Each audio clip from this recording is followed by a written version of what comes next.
O sindicalismo é um movimento que surgiu em paralelo à Evolução Industrial e ao capitalismo, uma época que os trabalhadores eram expostos às péssimas condições de vida e de trabalho e à exploração de mão de obra. Nesse sentido, os trabalhadores começaram as primeiras organizações e manifestações com o objetivo de questionar a situação em que eram submetidos, dando início às primeiras associações de trabalhadores que deram origem aos sindicatos. Ao decorrer do tempo, o movimento sindical foi ganhando força, e mesmo que fosse reprimido pela burguesia por buscar interesses opostos à da classe dominante, os sindicatos conseguiram sair da clandestinidade. Enquanto instituição, assumiu o papel de representar e organizar a classe trabalhadora, na defesa de qualidade de trabalho e de vida. Após a abolição da escravidão no Brasil, começou a entrar em vigor o trabalho assalariado. Como consequência, diversos trabalhadores da Europa começaram a emigrar para o país em busca de emprego. No entanto, quando chegaram, se depararam com uma sociedade que oferecia pouquíssimos direitos trabalhistas, devido a ter saído recentemente de um sistema escravocrata.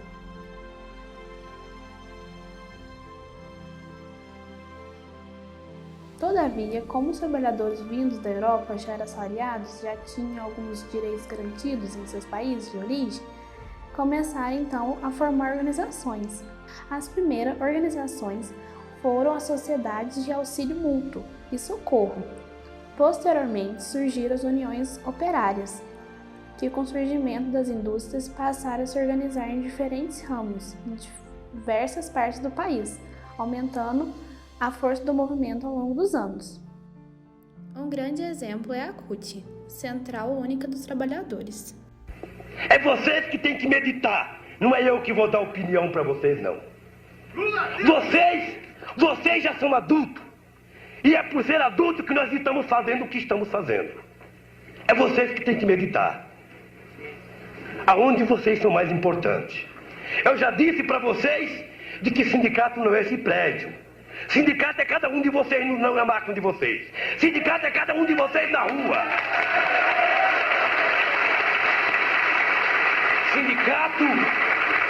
Sindicato é cada um de vocês aonde vocês estiverem. 1983, São Bernardo do Campo, Pavilhão Vera Cruz. Foi aqui que surgiu a Central Única dos Trabalhadores. Em 28 de agosto, cerca de 5.000 delegados vieram de todas as partes do país, representando federações e confederações para construir a central de representação dos interesses do trabalhador. Estou representando a Associação das Lavadeiras e Empregada Doméstica de Teoflotone. Nós queremos ser reconhecida pelas classes trabalhadoras, queremos ter os mesmos direitos que todos os trabalhadores têm. E nós não somos reconhecidas, queremos ser reconhecidos como trabalhadora. Os movimentos sociais foram motor para as diretas já em 1984. Diretas Clube São Paulo, na frente deles, para mostrar força, braços erguidos, todo mundo, tremolando as bandeiras, tremolando, eu quero um espetáculo divino, livre, solto, Diretas Clube São Paulo. A Central Única dos Trabalhadores representa hoje 34% dos trabalhadores brasileiros em todos os ramos de atividade econômica do país. A CUT se consolidou como a maior central sindical da América Latina e a quinta maior do mundo. Em Varginha, um dos sindicatos situados na cidade é o Sindicato dos Professores do Estado de Minas Gerais, o Simprominas, que promove lutas pelos direitos dos trabalhadores da rede privada, no Estado e por educação de qualidade, tendo destaque no país como um dos sindicatos que mais obtém conquista atualmente. O Simprominas possui cerca de 65.000 professores de diversos níveis de ensino, da educação infantil ao ensino superior, e atende a categoria por meio de sua sede, em Belo Horizonte, das 12 regionais localizadas em importantes regiões do Estado, sendo Varginha uma delas. Hoje a gente vai entrevistar a Mônica, estamos aqui no Simpro, ela vai falar um pouquinho pra gente sobre o movimento sindical. Obrigada por participar. Mônica, pode se apresentar, por favor. Meu nome é Mônica, eu sou professora de educação infantil há mais de 30 anos, né? E hoje hoje sindicalista, hoje estou sindicalista, né, dirigente do Simprominas, que é o Sindicato dos Professores do Estado de Minas Gerais, que atende ao setor privado, categoria de setor privado. Estou no Simpro desde 2016. O que te motivou a entrar no movimento sindical? Assim, quando você viu que precisava entrar? Quando isso iniciou? Eu comecei minha carreira muito cedo, né? Aos 15 anos de idade eu já estava em escola, já estava trabalhando com educação infantil como auxiliar, e no ano seguinte, quando eu entrei para o curso de magistério, eu já comecei a dar aulas mesmo, na rede municipal aqui em Varginha.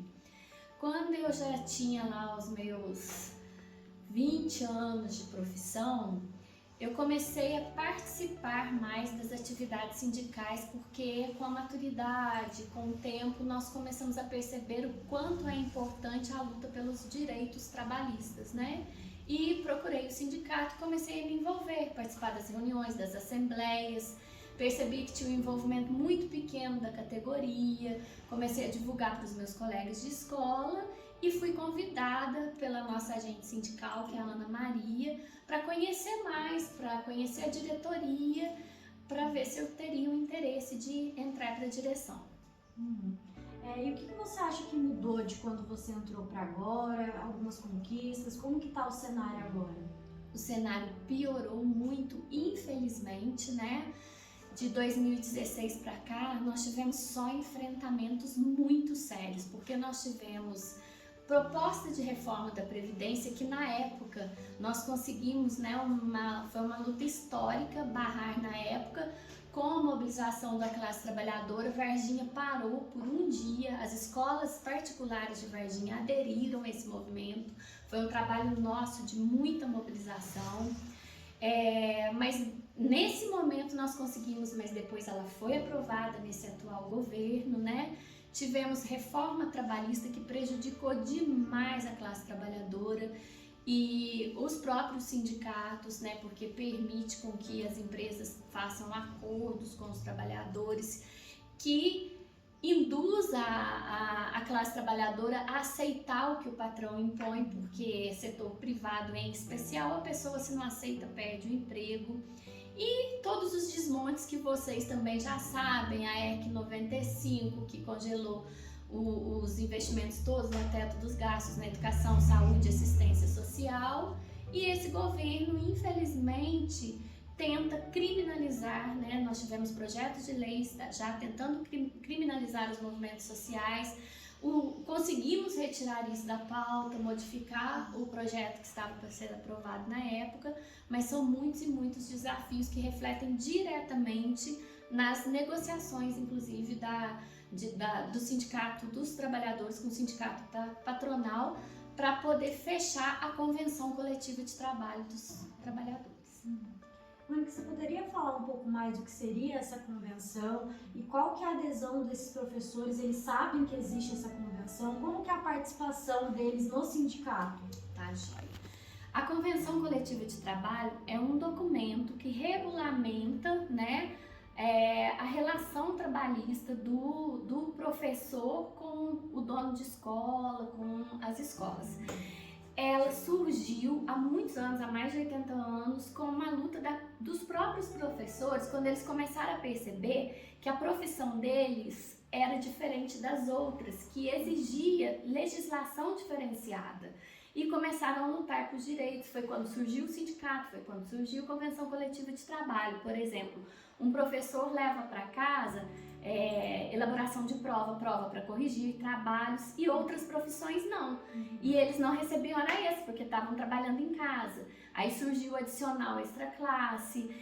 Os professores não tinham direito de estudar seus filhos nas escolas que eles trabalhavam, porque o salário não dava para pagar uma mensalidade. Surgiram as bolsas de estudos e foram conquistas de anos e anos e anos, e todas elas estão na Convenção Coletiva de Trabalho. Os professores sabem que existe, o Simprominas é um sindicato muito forte, que tem uma adesão muito grande da categoria, os professores participam das assembleias, conhecem a Convenção Coletiva de Trabalho, mas não são todos. Quem ingressa na profissão em especial não sabe o que é o movimento sindical, não conhece a convenção, não sabe dos direitos que tem. Por isso é importante o nosso trabalho, sabe, de conscientização. Nós visitamos diariamente as escolas do estado todo, porque o Simpro é de base estadual, exceto Juiz de Fora, e nós aqui no sul de Minas atendemos várias escolas do sul de Minas, vários professores das escolas particulares do sul de Minas, visitando e levando para eles informações, né? E tem também as nossas redes que eles acompanham. Legal. E o sindicato, como que ele se comunica com o Ministério da Educação? Vocês têm essa ponte? Eles auxiliam alguma coisa? Não temos um contato com o governo, com o Ministério de Educação, porque o sindicato trata das questões trabalhistas, né? Então não tem essa interferência direta nas questões pedagógicas, nós não temos esse contato. Porém, durante a pandemia, nós fizemos uma luta intensa para conseguir que o MEC aprovasse o ensino remoto, com todas as especificidades do ensino remoto, né, que modificou muita coisa na vida do professor e do aluno. Nós lutamos muito para conseguir aprovar os protocolos sanitários para um retorno seguro para os estudantes e para os professores. Aí teve a intervenção do sindicato, né, com as cobranças através das federações, das confederações, para incluir os professores num grupo prioritário para vacinação, para o retorno acontecer com segurança para esses professores. Aí teve a luta sindical para conquistar, né, isso tudo que veio acontecendo ao longo da pandemia para chegar como estamos hoje. Mas dizer que a gente tem algum diálogo com o governo, em especial nesse governo, não temos nenhum. Ainda mais nesse momento tão difícil que foi a pandemia, né? A gente comentou um pouco antes que os professores tiveram que utilizar a casa deles como se fosse uma sala de aula, né? Como que foi essa adaptação? Os professores tiveram dificuldade? Eles procuraram vocês para auxiliar nessa questão? Como que foi na pandemia isso? Durante a pandemia, eu digo que foi a época que nós mais trabalhamos. Dia e noite, sábado, domingo, feriado, nós não tivemos férias, porque eram muitos os descumprimentos trabalhistas.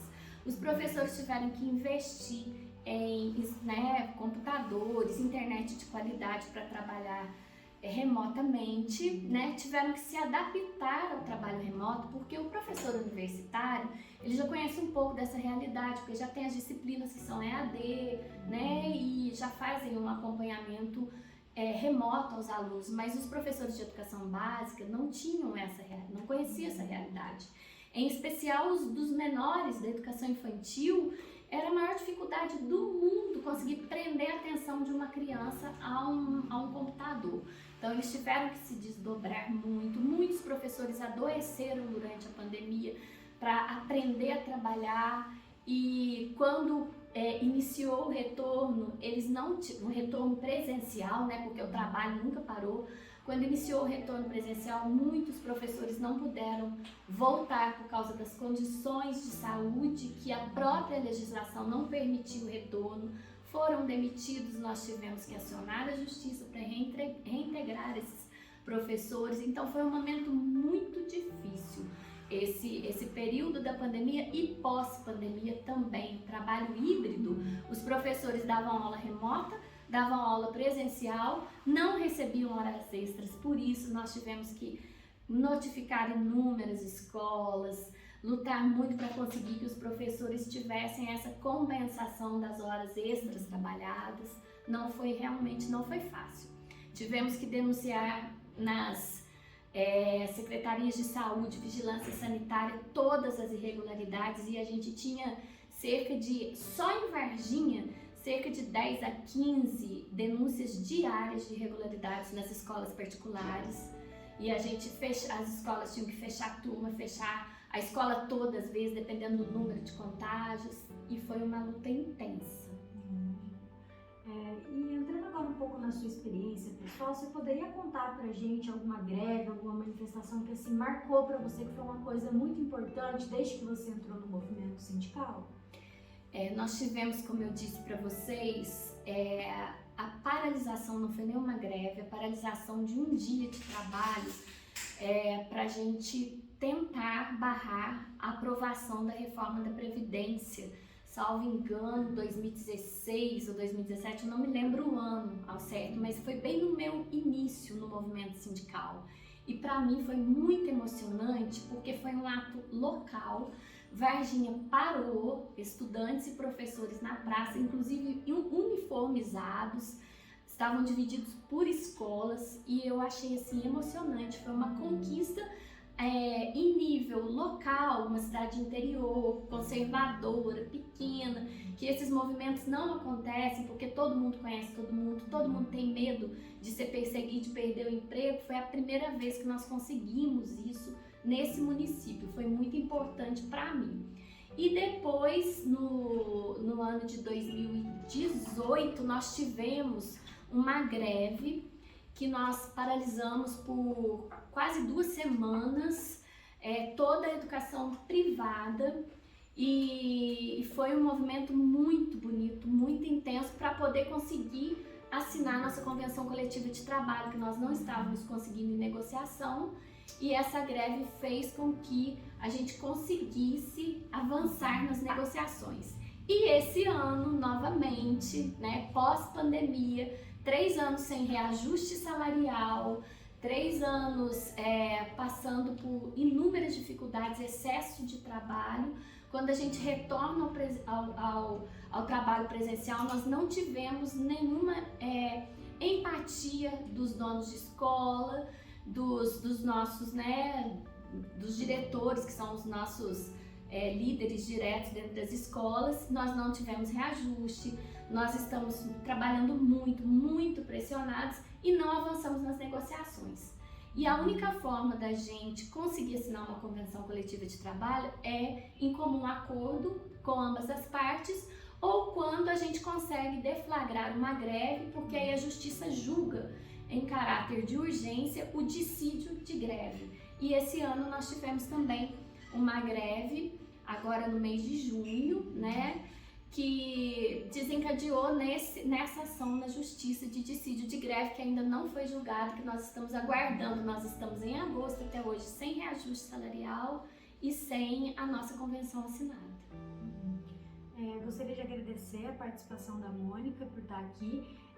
Gostaria de perguntar como que funciona se um professor quiser se sindicalizar, conhecer mais vocês, para você deixar disponível o contato, como que funciona se ele quiser conhecer mais dos direitos deles, que às vezes muitos não sabem também, assinar essa convenção, como que funciona hoje? Nós temos regionais espalhadas no estado todo, né? Aqui no sul de Minas, em Varginha, aqui na rua Santos Anjos, no centro. Temos em Poços, em Pouso Alegre, no sul de Minas também. Nós temos as nossas redes sociais. No site do Simprominas tem um campo só para sindicalização. Aí lá tem a ficha de sindicalização, quais os documentos necessários. Temos o atendimento presencial, eles podem enviar por e-mail, pelo WhatsApp, eu vou passar para vocês podem colocar também no vídeo como informação. Muito obrigada, viu, Mônica, por participar, por trazer sua experiência, contar um pouco do movimento sindical. Vai ser de grande importância para a gente, para o nosso trabalho. Eu que agradeço a oportunidade, mais uma vez, né? Sempre estamos aí à disposição, sempre recebemos convites de vocês, alunos e professores da Unifal, para trocar, né, experiências, e se precisarem, estamos aqui, tá? Podem entrar em contato conosco.